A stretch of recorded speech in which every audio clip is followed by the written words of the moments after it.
Nhưng mà cái này thì nó xấu hơn. Cái này. Có màu như này không? Có màu như cái này này.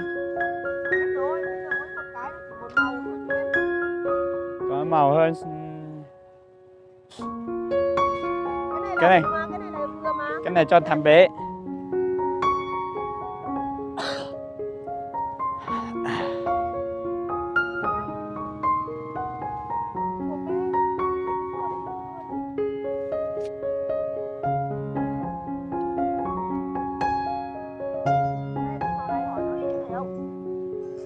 Màu này cũng được. Màu này nhìn nó đẹp. Nhưng mà không biết vừa không? Vâng. Vừa thì chọn cái đấy.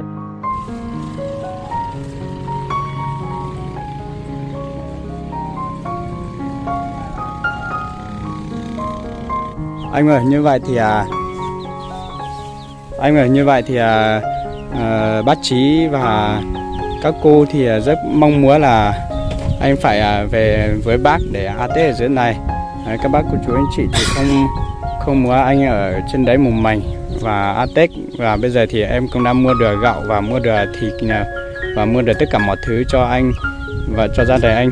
Thì tuy là ở dưới này anh không có nhà, nhưng mà các bác cô chú anh chị rất mong muốn là anh về ở dưới này, ở với anh để AT ở dưới này. Thì sau Tết thì sẽ tính sau. Thì mong muốn là anh phải về ăn Tết với hai cháu và bác nhé. Nhớ mà lò này lò nó chết thò thì lò số thì nó nhiều đấy, lò nó chết lo thế là nó chết lại đây này, không chỉ nhớ nó chết tại thì sẽ lấy chồng màu quá.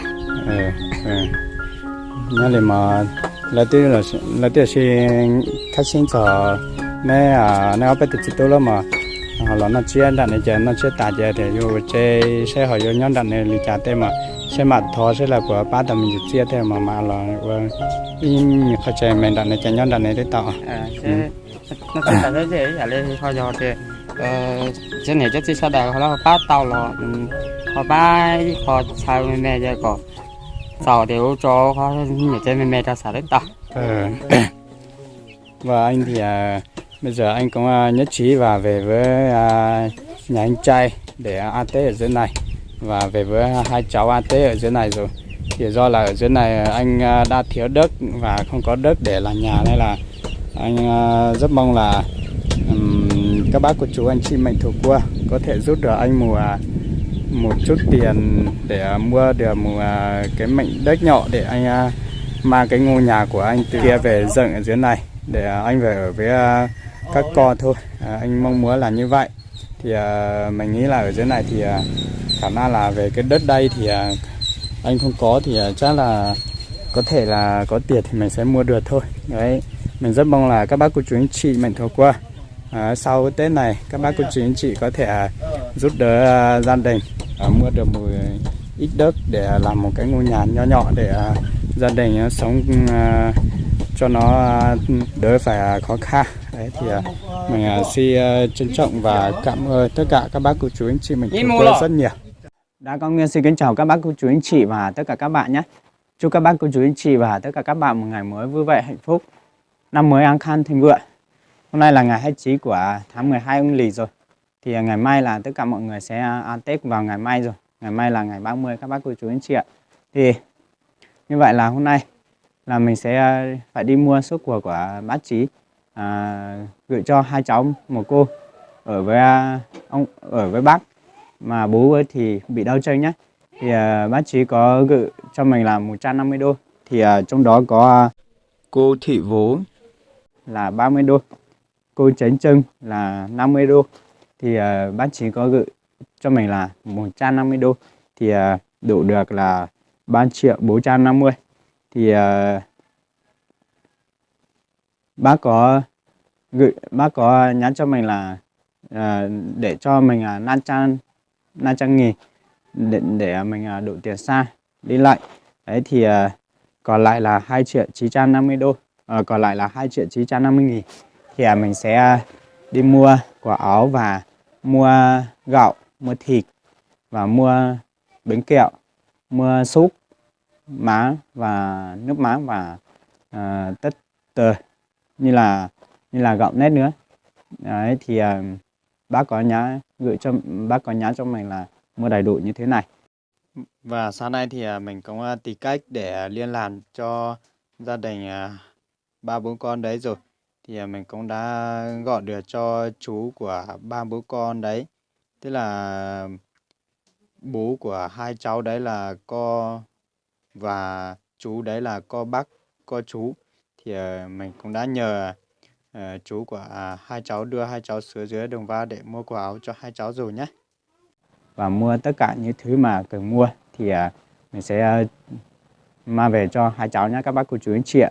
Thì bây giờ là xin mời các bác cô chú anh chị và tất cả mọi người hãy theo dõi cái video của mình ngày hôm nay để mình đi mua cho các cháu như thế nào, và các bác cô chú anh chị có thể nắm được là hôm nay mình mua như thế nào cho hai cháu và bố của hai cháu nhé.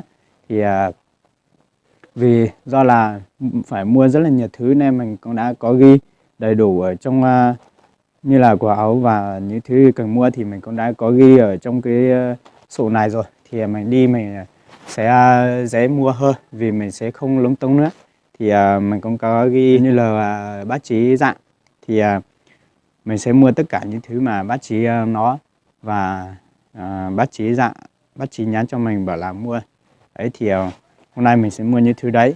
Và còn một số quần nữa là cô Thu Vân, cô cũng có gửi cho gia đình ba bố con đấy là 1 triệu đồng để ba bố con đấy có thể chi tiêu trong cái Tết này. Thì cô cũng rất thương hai cháu và bố của hai cháu, nên là nhìn hoàn cảnh của gia đình cũng rất là khó khăn nên cô cũng rất thương.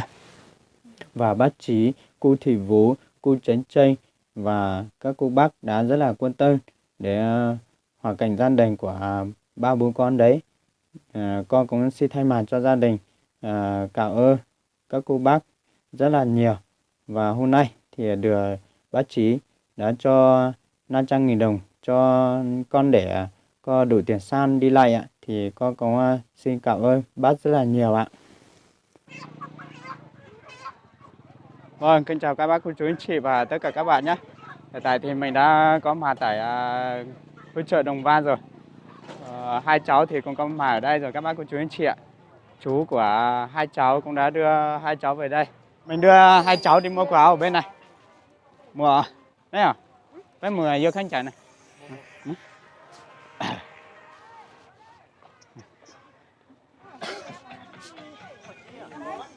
Mua quần áo cho hai cháu nhưng mà có không nhỉ? Áo à? Vâng, áo Khoác hay áo sơ mi? áo khoác này. Áo khoác cả sơ mi cả quần nữa. Em đi xem quần trước đi. Em chọn quần đi xong là em lấy từ thiện à? Vậy em lấy từ thiện. Rồi chị bán bớt cho một tí. Chị biết là em lấy từ thiện là chị phải bán bớt cho em nhá. Lấy quần vải cho nó à? Quần vải cũng được. Quần vải hay quần Quần bò? vải quần bò. Về đây chọn đi. Hai cháu về đây chọn. Thích màu nào cô lấy cho. Từ cô Vâng. chọn cho nên nghe. Thích vải hay là thích quần bò? Để hỏi cháu Hả? hỏi nó đi. Em hỏi nó. Thích quần vải hay là thích quần bò? Hả? Vô cho nó cho tận này vô cho đi. Đây là quần bò hay là quần vải? Vô cho đi xào. Cho nên nhỉ chọn thử. Quần nhỉ nha luôn nè. Cái này chắc vừa đấy. Ở đây cô thử cho. Anh này po, anh nhảy cho cô po này là nhảy cho đi. Mấy đứa ơi, xua đi nha. Mấy đứa ơi, này, ung nha đi nha. Xua đây.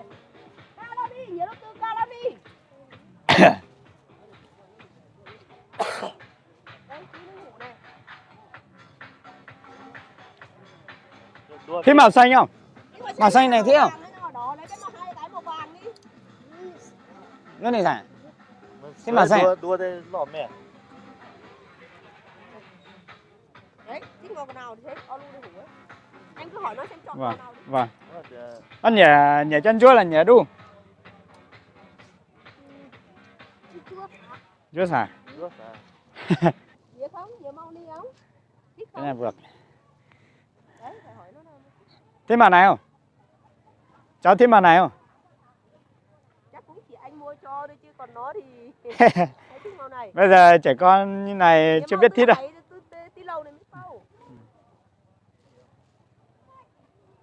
Lo nhớ màu tư ó tu này, ó lu này, thì lo này, tí đi này. Lo mình chỉ 1-2 tháng nó để to không sao cả, em nhận không? Vâng. Mặc còn chưa kịp là rách thì đã vứt đi rồi đây này, thôi rồi chi lo. Nhưng mà cái này thì nó xấu hơn. Thôi thì lấy cái này. Có màu như này không? Có màu như cái này này. Hết rồi, bây giờ mỗi một cái nó chỉ một màu thôi chị em. Có màu hơn. Cái này là Cái này. đủ mà, cái này là vừa mà. Cái này cho thằng bé.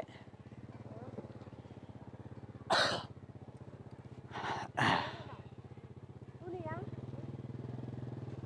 Cộp bê. Để cái xua đi, xua đi.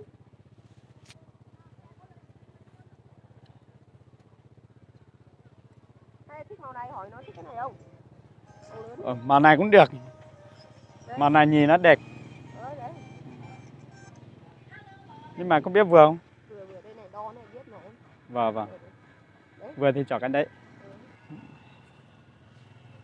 Đây, cái này sợi to quá không? Không to đâu, vừa đấy chị đo cho nó thôi, không bảo nó thử đi. Thử luôn. Lấy lúc này xỉ rằng.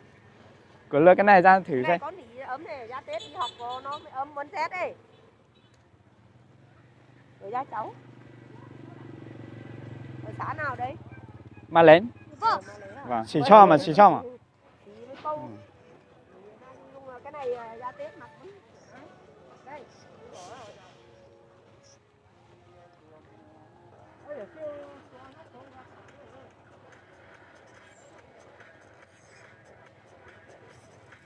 Đây.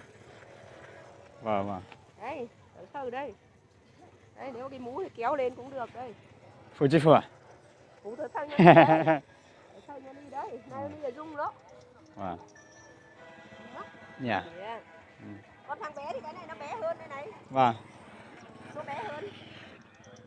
Có cần thử không? Thử Nó luôn. bé hơn chắc không cần thử đâu mà. Vâng. Thằng này nó bé hơn. Vâng. Thế thì mặc luôn hay là cho vào túi? cho vào túi đi. Cho vào túi về nhà mà. Lên nhá. Vâng. Rửa đi. Tất cả hết bao tiền chị? Cái này thì 150 nhưng mà chị lấy 140 thôi nhá. Chị không nói khách đâu, năm hết Tết đến rồi nhá. Hôm nay bán ở xả hàng thôi. 140, 280. Biết rồi. 280 đây. Cái quần này lấy một cái 100. Lấy một cái 100. Là 200 là 480. 480 tôi nhầm sơ mi. Sơ mi thì lấy mỗi cái là 60.000. 120 nữa. 600, phải không? 600 này. Đấy là chị là hôm nay xả hàng chị không nói khách đâu, bán bán từ thiện thôi. Của hai cháu là hết 600. Đấy là Thì còn mua cho bố nữa, bố một bộ nữa, bác một cái áo khoắn. Vâng. Phải không, tí đếm lại. Vâng. Tí bớt được cái gì chị bớt cho em nhá. 180 với lại hai cái quần này 100 nữa là đi 480. 480 cái này 120, 500, 600 nhớ. 120 là 600. Có khi em phải ghi đó chứ. Nhưng mà mình quay trực tiếp thế này nó có là thực tế thôi. Vâng, nó cũng là thực tế mà. Chị vừa bán vừa lấy hàng của em nhé. Vâng. Áo khoác bát nó to hay béo? Bắt nó thì chắc cũng chỉ bà em thôi. Màu này cũng không bẩn đâu mà, màu xanh ấy. Cái này có vẻ hơi to nhỉ? To hơn cái kia. Cái này to hơn cái này 3x. Cái kia 2x. Bằng em không? Bà em thôi. Em thử xem nào, nó nhỉnh hơn một tí không sao, biết đâu cái ngực của có người nó ngực vuông, ngực vai rộng. Xem cái nào. Đây, lấy cái này. Lấy cái này nhá. Cái này xem nào. Cái này cũng bé thôi mà. Nghĩa là bé là được. Không có số này. Hàng free size. Đây cũng bé thôi mà, anh gì thế thôi, nó cũng bé thôi. Cái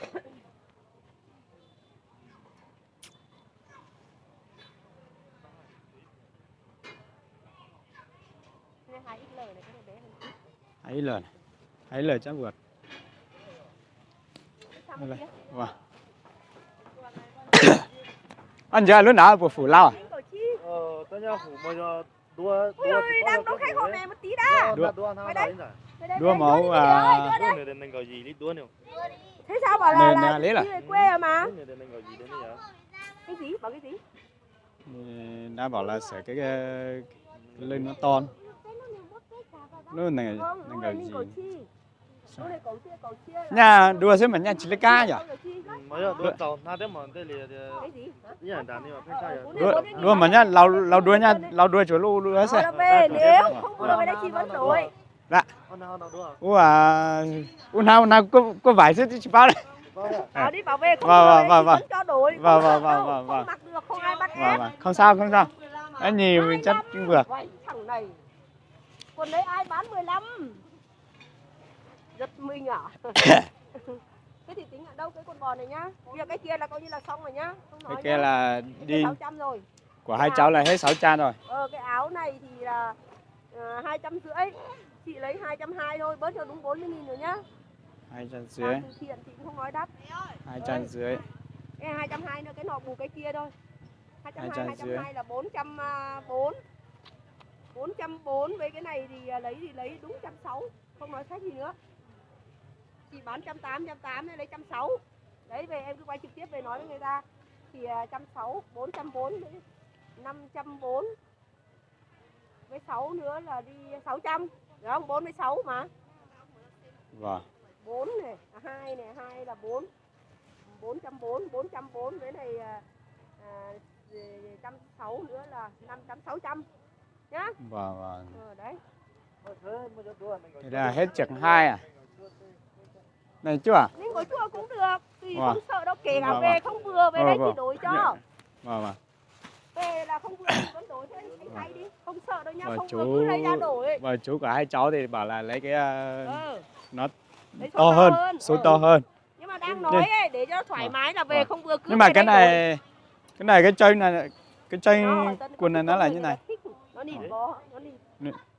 anh chờ lúc này chị trong à Cái cầm cho chị đi tìm cho anh. Vâng.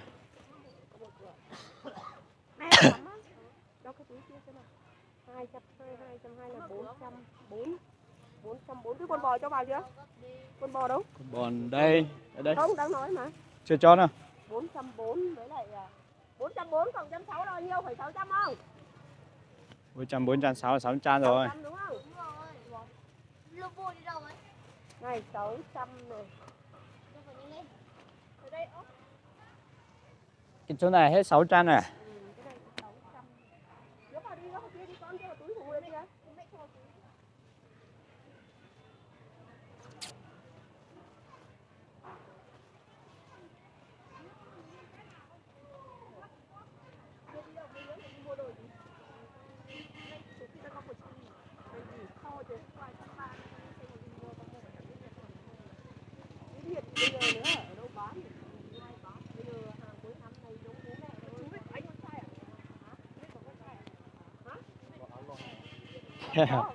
Chị dạo không? Chắc kịp Tết rồi không về. Khoang cơm nhà mình à? Vâng, các bác cô chú anh chị ơi thì bây giờ là mình mua được quả áo cho hai cháu và cả bố của hai cháu một bộ và bác một cái áo khoác nữa là đi tất cả là 1,2 triệu nhé. Có phải Đúng triệu rồi, 2? 1,2 triệu. Vâng. Tổng thể là 1,2 triệu. Vâng. Là đủ cho cả gia đình và bác. Vâng. Chị Thắm chả biết. Có gì nếu mà có cái gì để con lấy về cho mày. Nhưng mà đi xong chạy về hộ mẹ với nhá. Tốt nhất tí con ở đây đi, con không về nhà nữa. Vâng, 1,2 triệu.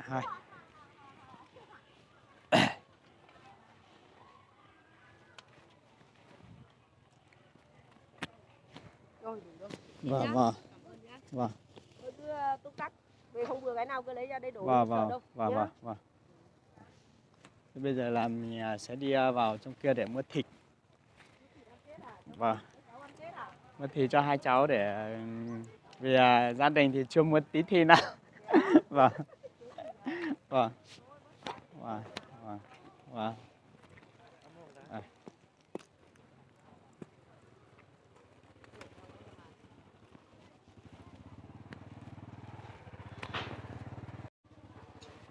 Vào bên này đây. Xem nào. Nó nhảy cho khâu từ.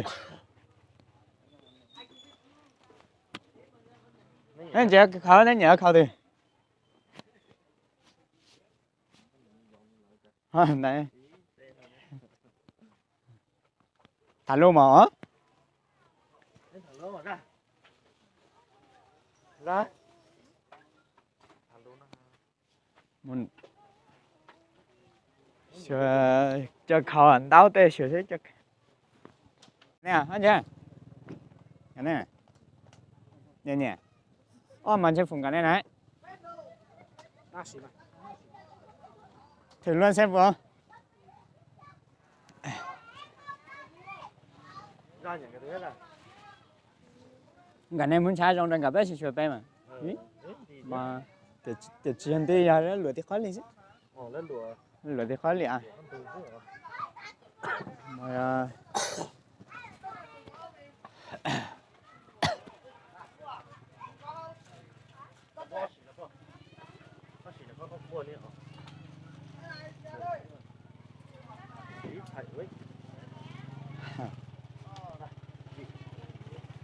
Không có phải có tao chi đó lúc nào thì tao mà trâu mà không sạch khâu đấy à? xí sao Này, nó xì thay từ đó, nó thay đi. chứ thật ra muốn ha xí à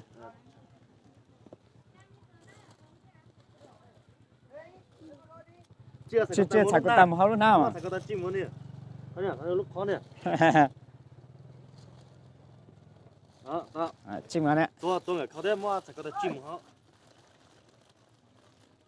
Nó phải tế chứ này.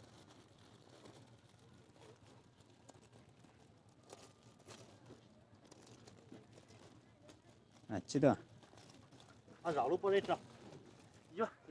Vô mà cho nó đó mà, ít chậm một trăm mà. phù phù à Mà nó cho nó. Đó. phù để thao nào nhỉ rồi đường này vừa đấy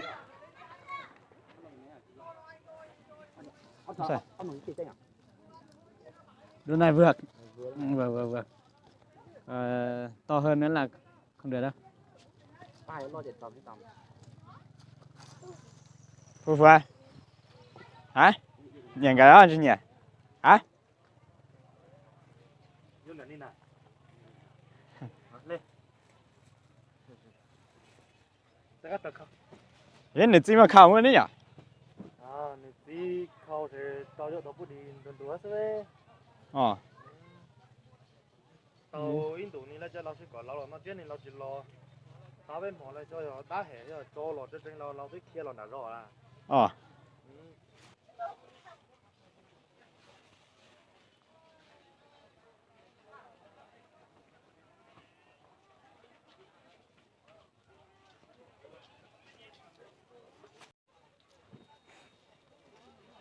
Vâng, như vậy thì đã chọn được hai đôi giày của hai cháu. Một đôi là 100.000 nhé.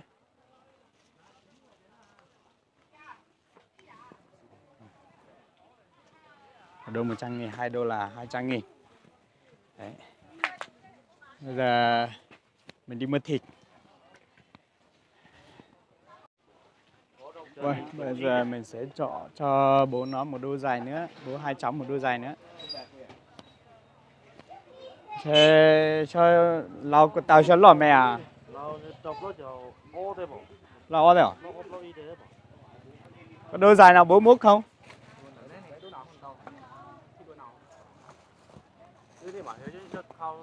Để cho lau khâu này, lau cho khâu này.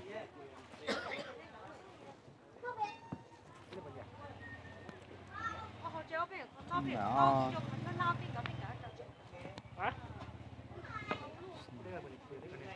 Cho là bên nhà.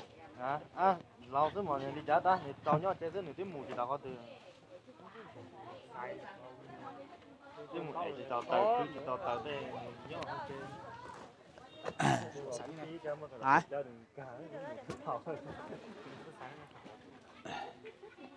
Nên không mù có tụi mình nên chụp bỏ lại.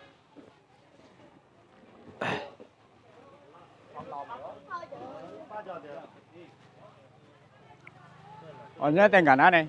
Tên cả nó hai dòng mà chụp nhà phủa là phủa. Số bên này. Tên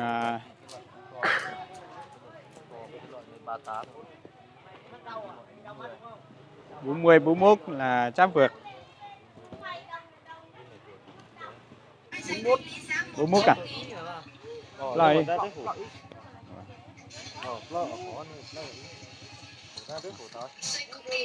Nó mà dân cả nữa hả?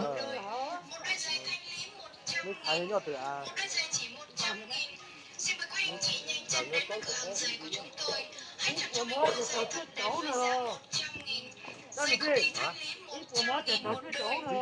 ơi cơm đó nó bị đó đi hả vấn đề hay để còn ai cho nên sẽ tập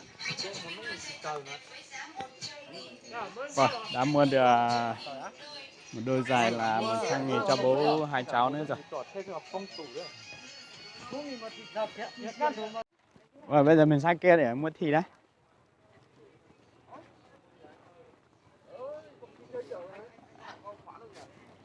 Xếp lạt à? Hả? Xếp lạt à? Xếp lạt à? Hả? Xếp lạt à?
Bên đây, bên đây.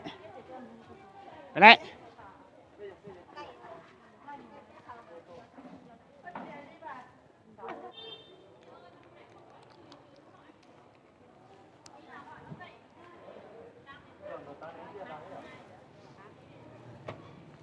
Cái này bao nhiêu? Không còn rồi à? Còn thịt vai không? Vâng, thịt vai bao tiền một cân ấy? 180 à?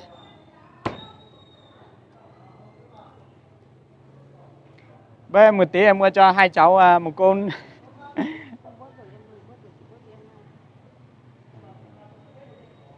Bớt cho em một cân thịt thì bớt được, cứ bớt giá là chị bớt rồi, bây giờ đây chị cắt là chị để cho họ hết rồi. Con này ít chiếc còn gì đâu. Và mình sẽ mua cái miếng thịt mông này cho hai cháu nha các bác cô chú anh chị ạ. Thì do là không có thì lợi chán, nhưng mà thì lợi chán thì lợi tăng trọng kia thì cũng dễ, nhưng mà do là mình đã mua cho hai cháu thì mua cho cái ngon. Đấy thì mình sẽ chọn cái thịt lợn đen này 180.000 một cân.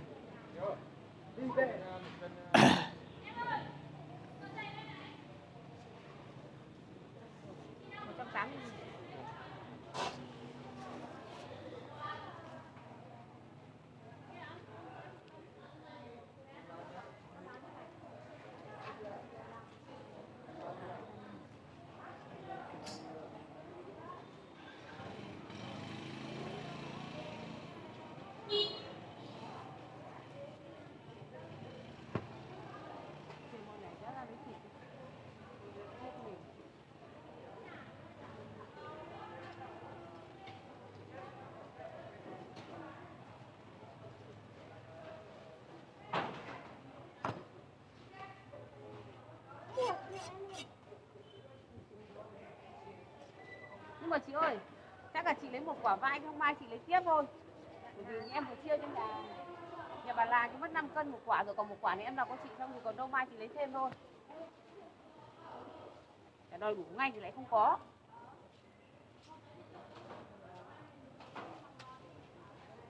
Sáng họ còn đi mấy lần không được. Ngoài tính. Hai con để mai mổ hai con, hết cả 4 con cũng không đủ thịt chia. Ngày mai mổ một con thôi phải không? Ngày mai chả biết là nó bắt 2 con, 1 con này, 2 con, 2 con.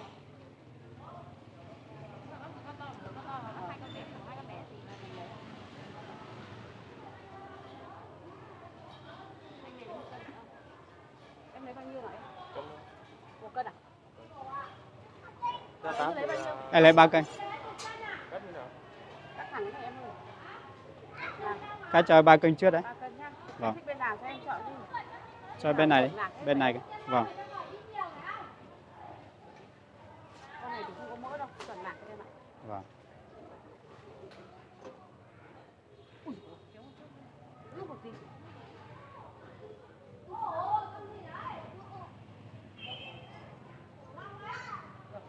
Vâng, vâng. 3 cân.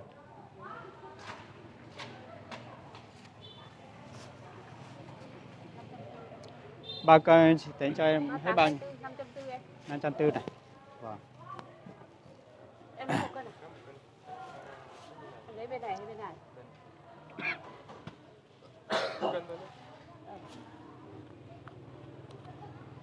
Trong cái đấy cái còn của cô Nga Chưa. đó phải không? 540 con đã vậy. Em có cân mốt rồi em. Cho em một kéo lạc với 200.000 này em. Đây, đây, đây. Đây rồi.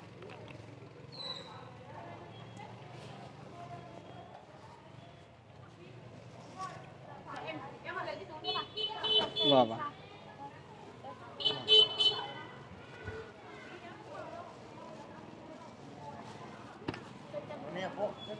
Rồi, bây giờ là mình mua được thịt cho hai cháu và bố hai cháu rồi.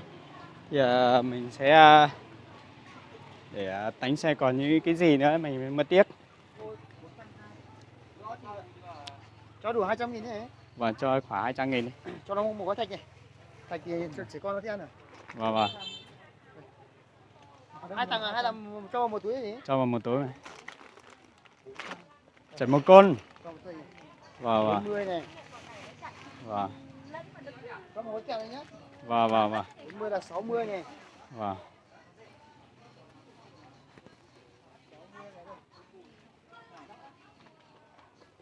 Cái gói to to này. Rồi bé nó chia nhau dễ hơn. Vâng. Đây 20.000 một túi nữa này. 20.000 một túi này. Là thành 40, 60, 80 một chai này. Vâng. Một chai này, bay cho nó bay nhá. Sao nào cái gói to này này. Cái gói to này bao nhiêu? 80. 80. Thế là 180 này. Thì 180 cho khoảng 20.000 nữa. Có tách này, ngon. Tách này. 20.000 nữa đúng không? Thành ngon đấy anh ạ, có các vị luôn. Thành Long Hải. Đây này. Xem nào. Có cái gì không? Theo coi. Đây 180 rồi. Đã có một gói thay rồi phải không? Có cái này rồi. Một gói thay rồi thì Cho nó ngồi bánh đi. là cái bánh đấy cho tiệm viên đi. À cho kẹo nhé. Vâng, tiệm viên đi. Kẹo viên thì thế mà. Cho cái bánh này đi nhá. Bánh này đi nhá. Vâng, vâng. Đánh xe ở chỗ này hết bao nhiêu? 30.000 đấy, thôi đi lấy 20.000, 201 rồi. Thôi lấy 200 này. 200 này. Từ thiệp 10.000. Rồi, rồi, rồi. Con nhà này à? À, vâng. Mẹ nó về nhà không? Hả? Mẹ nó về nhà. Không. Anh biết à? Mà lấy mà. Nó chơi dậy nó mà. Làm viên mà, ma lùng ấy. Thế à? Ma lùng ấy. Rồi. Em đi làm từ thiện cho nhà hai cháu này. Vâng. Quay ông gửi cho nó gì? Vâng, 200.000. À, ok. Vâng, vâng. Đây, 200.000. Để cho nó 2 túi đâu rồi. Cho thêm mấy túi nữa. Bố nó đâu? Bố nó không đi được nên là ở nhà. Nhà đi xe cải tiến đầy Hương đang học không biết để Hương bánh Nhật không biết. Cho một chai nước mắm. Muốn súp, Có muối, có súp, có hết. muốn súp với lại rau. Có. Đồ ăn đúng không? Vâng. Đồ ăn lấy chai 1 lít này mấy lít?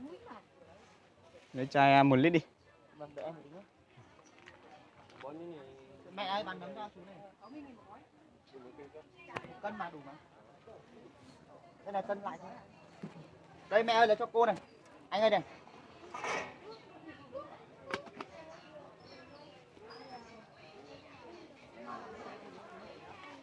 Một gói muối, mấy gói súp? Muối cho 3 gói đi. Muối 3 gói. Muối ăn này. Muối sạch. Nhật. Vâng. 75 bụi 125. Vâng.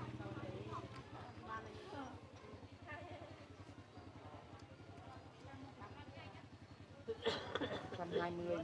Vâng. 5. Anh ơi, mua gì đấy?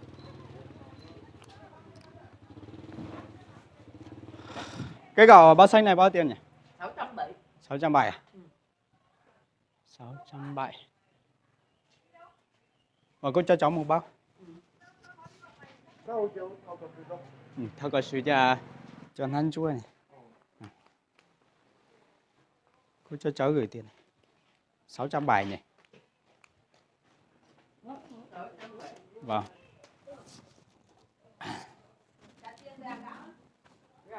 Đã trả. Vâng, kính chào các bác cô chú anh chị và tất cả các bạn nhé. Hiện tại thì mình đã mua cho hai cháu tất cả quần áo với lại mua được gạo, mua được thịt và bánh kẹo hết rồi. Thì bây giờ mình sẽ đưa hai cháu với lại chú của hai cháu đi về nhà. Đấy, tức là bây giờ chú của hai cháu thì trợ hộ mình bao gạo với lại tất cả những thứ mà lúc đấy mình mua. Đấy thì bây giờ mình sẽ chở hai cháu để đi cùng mình nhé các bác cô chú anh chị ạ. Đấy thì do là trong mình đi trên đường thì phải trước tiên là đảm bảo an toàn nên là mình sẽ không quay cho tất cả mọi người xem. Đấy, mình đi đến nơi là mình sẽ quay cho tất cả mọi người xem nhé. Từ nhà mình đi vào trong nhà của hai cháu thì tầm khoảng 20 cây. Đấy, thì từ đây, từ Đồng Văn này đi lên nhà hai cháu thì chắc là tầm khoảng 22-23 cây. Đấy thì mình cảm ơn tất cả mọi người đã luôn quan tâm theo dõi cái video của mình ngày hôm nay. Đấy.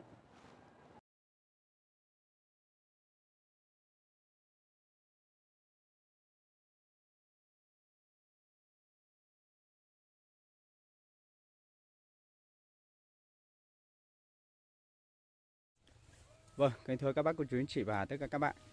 Trong một thời gian khá là lâu thì mình và chú của hai cháu cũng đã đưa hai cháu về đến nhà và chú của hai cháu thì cũng đã giúp mình chở được bao gạo về đến nhà rồi và tất cả những cái đồ như là quả áo với lại thịt và bánh kẹo. Đấy, còn mình thôi thì chắc là không thể nào chở hết được nên là sáng nay mình cũng đã có gọi điện và tìm cách để liên hệ cho bố của hai cháu để cử một người ra để chở hai cháu ra để chọn quả áo cho hai cháu nhé. Thì cũng đã cho có chú của hai cháu thì cũng đã đi cùng mình xuống Đồng Văn và mua quả áo cho hai cháu và mua tất cả những đồ mà hôm nay mình cần mua cho hai cháu và của những thứ mà những thứ mà bác Chí mong muốn là sẽ mua cho hai cháu và bố của hai cháu thì hôm nay là mình đã mua đầy đủ hết rồi. Đấy thì bây giờ mình sẽ cho tất cả các bác cô chú anh chị xem trong cái mình cũng đã có ghi và tổng cộng hết cái số tiền mà bác Chí gửi cho mình rồi thì mình sẽ cho tất cả mọi người xem nhé. Vâng, đây là cái số tiền mà bác Chí gửi về cho mình nhé các bác cô chú anh chị ạ. Thì bác Chí có gửi cho mình là 150 đô thì đổi ra được là 3.450.000. Thì mình cũng bác Chí cũng có dạng là sẽ để cho mình 500.000 đồng để mình đổi tiền xăng đi lại. Đấy thì mình sẽ số tiền mình trừ ra là có 2.950.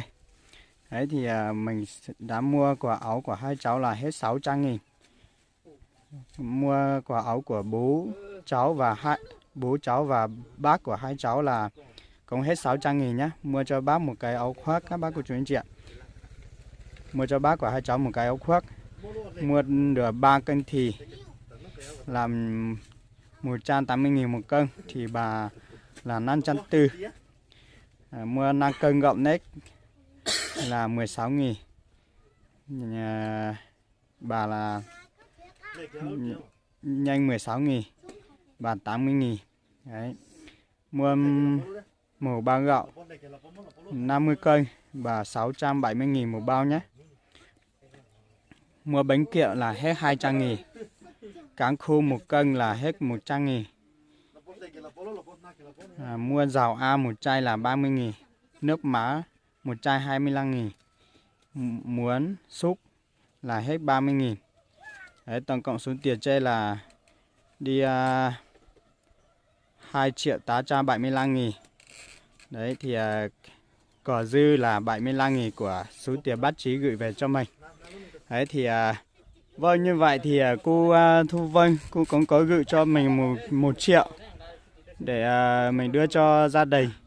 Nhưng mà do cái số tiền của bác Chí và cô Ti Nam Vô và cô chém chân thì không đủ để chi mua dài. Đấy thì mình cũng đã chi của cô Thu Vân là 300.000 đồng để mua cho 3 bố con mỗi người 1 đôi giày. Đấy thì mình cũng đã chi cho 2 cháu mua 2 đôi giày, làm mỗi đôi là 100.000 thì bà 200.000 nhé. Thì có mua 1 đôi cho bố 2 cháu là cũng là 100.000. Đấy thì bà tổng cộng là bàn 300.000. Đấy thì còn dư là 700.000 của cô Thu Vân. Thì mình sẽ đưa cái số tiền của cô Thu Vân để cho gia đình 2 cháu của bố 2 cháu để có thể chi tiêu trong cái Tết này nhé các bác cô chú anh chị ạ. Vâng quý vị ạ, thì do là bác của 2 cháu thì cũng không có nhà nên là các cháu 2 cháu với lại bố cháu thì mình cũng đã đi gọi bố 2 cháu, mình còn đã cho người đi gọi bố 2 cháu từ trên rừng về rồi nhé các bác cô chú anh chị ạ. Thì bây giờ là mình sẽ trao suất quà của bác Chí cho gia đình anh nhé.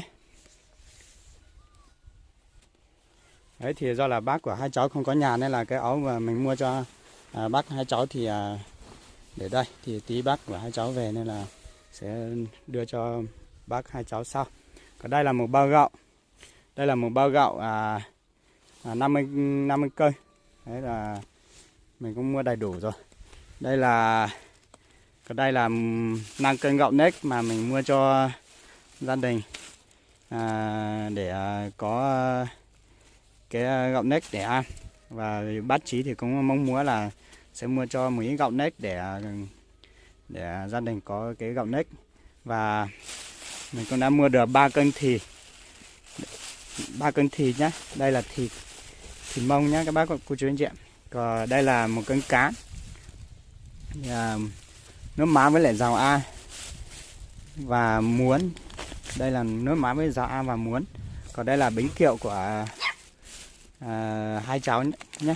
Thì bác Chí thì mong muốn là sẽ mua một suất bánh kẹo tầm khoảng 200.000. Đấy thì mình cũng đã mua được thạch với lại bánh kẹo là gồm 200.000 nhé. Thì tất cả cái số tiền thì mình đã nói ở trên rồi. Thì hôm nay là có cái số tiền này là có bác Chí ở bên Mỹ và cô Tin Nam Vô và cô Trấn Trân ở bên Mỹ. Thì các bác Chí và 2 cô đã gửi về cho gia đình anh là 150 đô. Thì để em ra để mua quần áo cho 2 cháu và cả anh, và mua gạo và mua thịt để gia đình anh ăn Tết. Đấy thì hôm nay là em mua tất cả những lúc đấy thì em đã mua đầy đủ tất cả về đây rồi. Thì đây là suất của bác Chí và cô Ti Nam Vô và cô Trấn Trân.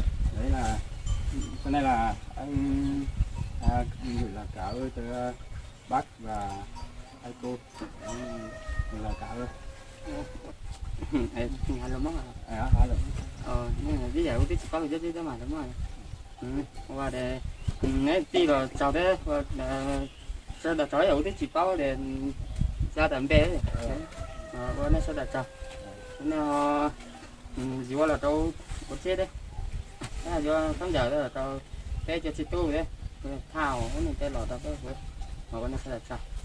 Vâng, như vậy thì anh cũng không biết tiếng phổ thông nên là anh cũng cảm ơn bác Chí và các cô rất nhiều.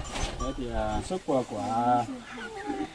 đây là cùng sức của cô Thu Vân, thì cô cũng có gửi cho rất là thưa gia đình anh và cho hai cháu, này là cô cũng có gửi cho gia đình là một triệu. Thì do là cái số tiền mà của bác Chí không đủ nên là em cũng đã dùng trích ra 300.000 để mua được ba đôi giày cho anh và cho hai cháu, thì còn lại 700.000 thì em sẽ đưa cho anh để anh có thể chi cái Tết này anh chi cái gì thì chi nhé.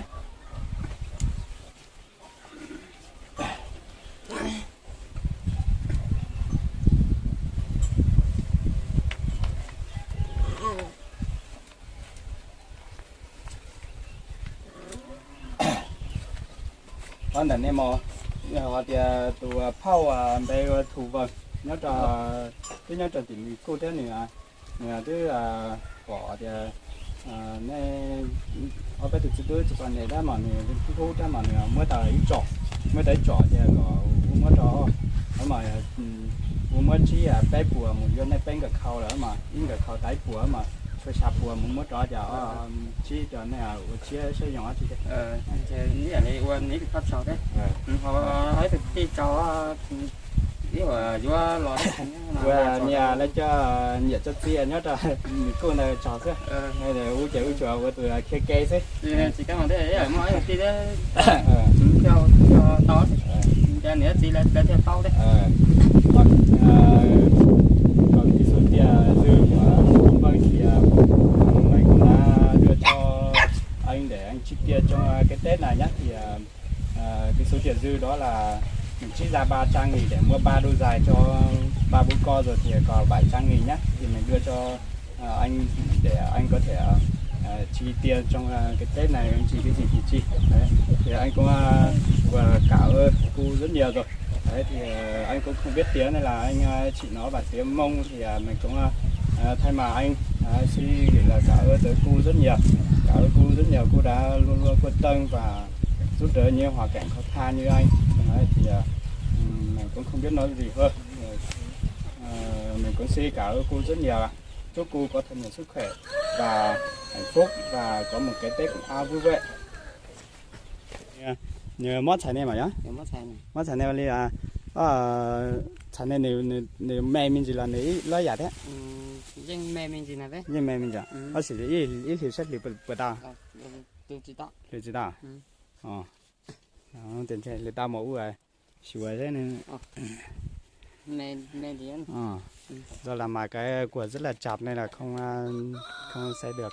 Thì mình cũng rất mong là sẽ có cái biện pháp để có thể chữa khỏi cái tranh cho anh. Oli nó này là để cho trong lẽ như chỉ tao một kho đấy à? Đã mà là cái bánh chuyện gì mà thôi tới chè có ta thôi mua sổ chè có sổ có ta chỉ tao kho lắm. Mua sổ chè này sao hả?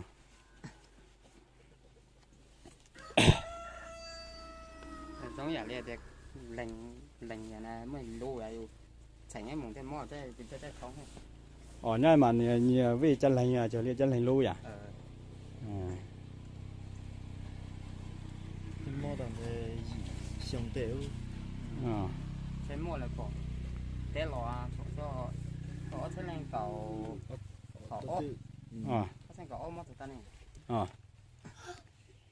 Vâng, như vậy thì cái chân của anh thì do là đau rất là lâu rồi. Thì từ trước đến giờ thì anh cũng do là cái điều kiểu không có nên là anh cũng chưa đi chữa. Và theo anh nói chuyện thì là do là như kiểu là các cái dây thần kinh nó co lại ấy, thì không như là không có lực và nó đau. Đấy thì cũng mình sẽ tìm cách xem nào, mình sẽ thử tìm cách xem nào có cái biện pháp nào có thể chữa khỏi cái tranh cho anh để anh đỡ vất vả không.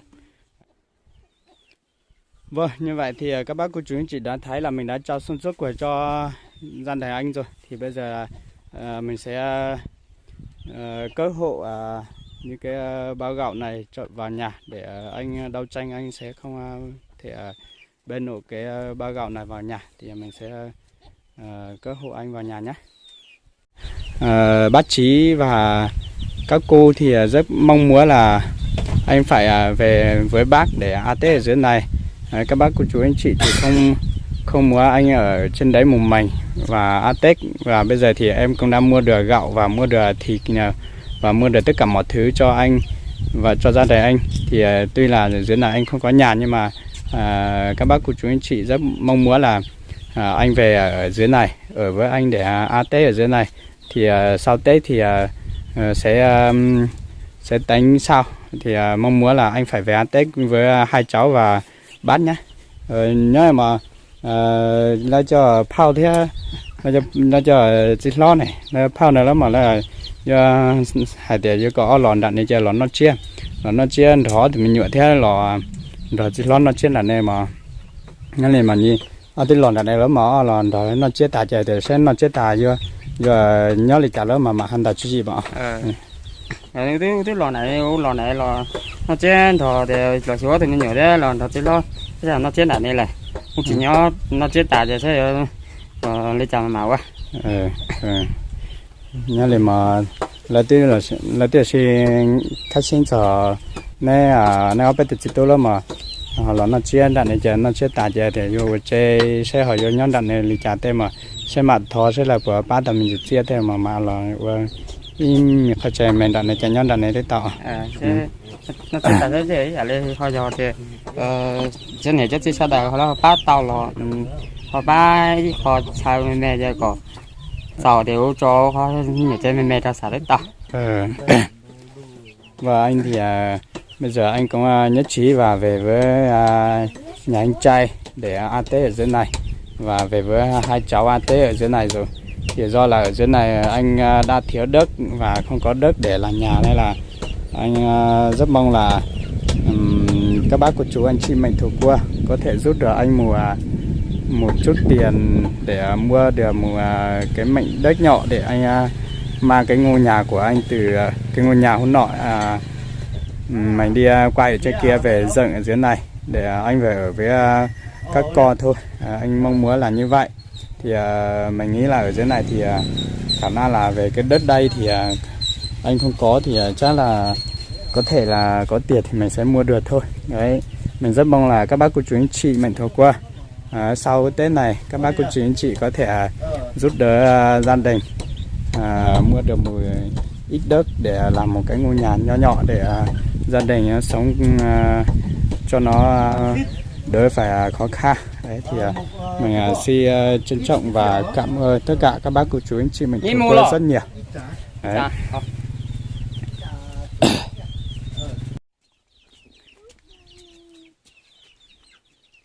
Ra thế bỏ tao ở khán giả là bên trong xe có vui không? Đây vui không? Cháu vui không? Chị bắt thả lấy chất gì à?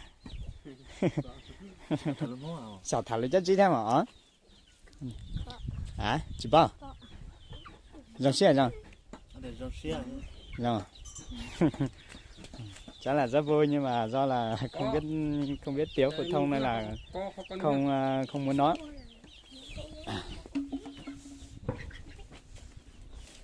Này thì mình ngáo nát tàu lông mới than này.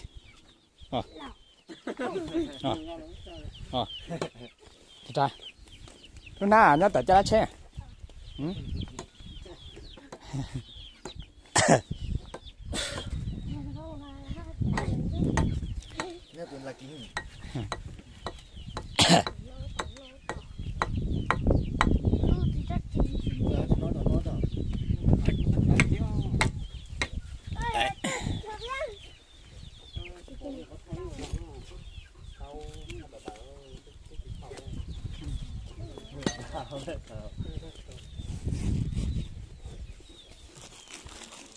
Nè sắp bên đây tao hư ở bên tù hư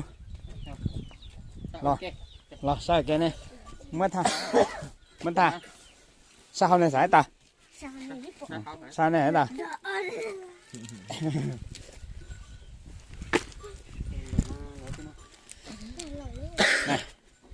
này tụi chín chó biết gì không cháu học lớp mấy rồi có học không hả lớp 3 thì biết gì chưa từ nên đi bắt thở ra bắt thở gì ta chị bảo cháu xin chú học dần nhá học dần để mới biết tiếng phổ thông nhá.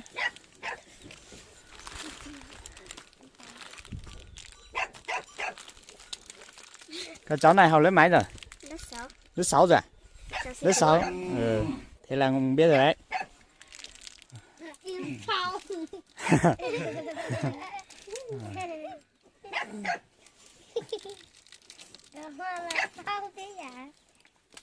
Cháu ở đâu? Nhà cháu ở đâu? Ở bên dưới này. À.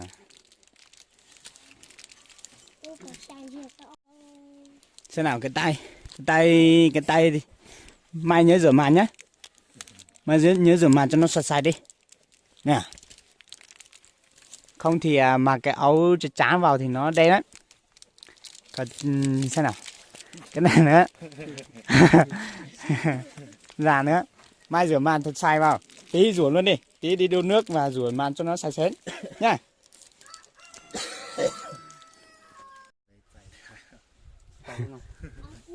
Vâng anh Lữ ơi, hôm nay thì em đã trao xong suất của bác Trí và cô Tư Nam Vô và cô Trấn Trân. Hơn nữa là suất của cô Thu Vân nữa em đã trao cho anh. Và bây giờ thì thời gian cũng đã muộn và em sẽ xin phép là sẽ về nhà nhé. Thì em cũng không biết nói gì hơn. Thì em cũng xin chúc anh và hai cháu và cả bác của hai cháu là mọi người có một cái Tết vui vẻ, có gạo, có thịt, có áo ấm rồi. Thì em không biết nói gì hơn thì em cũng xin chúc cả nhà có một cái Tết vui vẻ và thật nhiều sức khỏe nhé. Thì bây giờ em xin phép là em sẽ về nhà. Đấy, em chào anh nhé. Nhớ liều nếu nhớ là mình lù nè. Bao lù cho chỉ bao. Chỉ bao à? Chỉ bao mà hai lù mông xạo à?